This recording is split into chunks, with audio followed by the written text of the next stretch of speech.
Bueno, a importancia é a historia. A historia está vencellada a un peregrino armenio que, como figura humana, tamén ten moita importancia, e o feito de que se atopara con un monstro, cunha besta que el denominou como maligna, pois aí é onde está un pouco a cuestión misteriosa de todo o que hai detrás.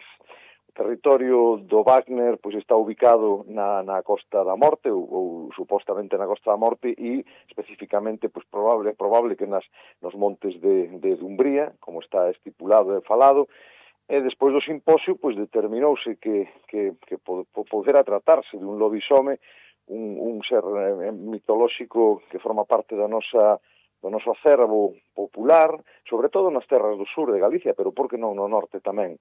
E, bueno, aí saíron moitas hipóteses, saíron moitas teorías, a do dragón tamén estaba aí, o propio medo deste home ao atravesar os montes, non, de Dumbría. En calquer caso, pois unha temática moi interesante que, se é ben levada no tempo, pode convertirse en algo moi potente, non? E eu creo que este é un punto de partida, non é o primeiro punto de partida, pero é un dos eslabóns que coloca ao Wagner no mapa, e ao mesmo tempo pois tamén incita a recuperar a historia deste peregrino armenio chamado Mártiros, non? E o Wagner, Mártiros e toda esta historia tiñan que estar nun disco de Luar na Lubre. Por suposto.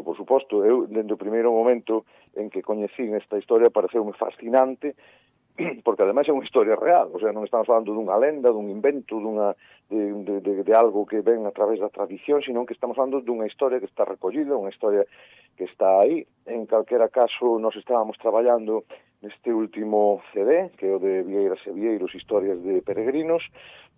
Propúxosenos a posibilidade de facer a música para un videoclip que o Concello de Dumbría estaba facendo en torno a esta historia. Nos fixemos unha música instrumental e posteriormente xa incluímos tamén no traballo, aparte desta música instrumental que tamén está, metimos unha canción da cal eu fixen a letra en torno ao encontro de Mártiros de Armenia co Wagner. Eu creo que é unha historia moi potente, unha historia que fora de Galicia alucina, todo o mundo me pregunta que é eso do Wagner e que ten moito impacto, e, bueno, pois nestes días, o sea, o 28, sonará ao vivo aí en Dumbría e con moitas sorpresas.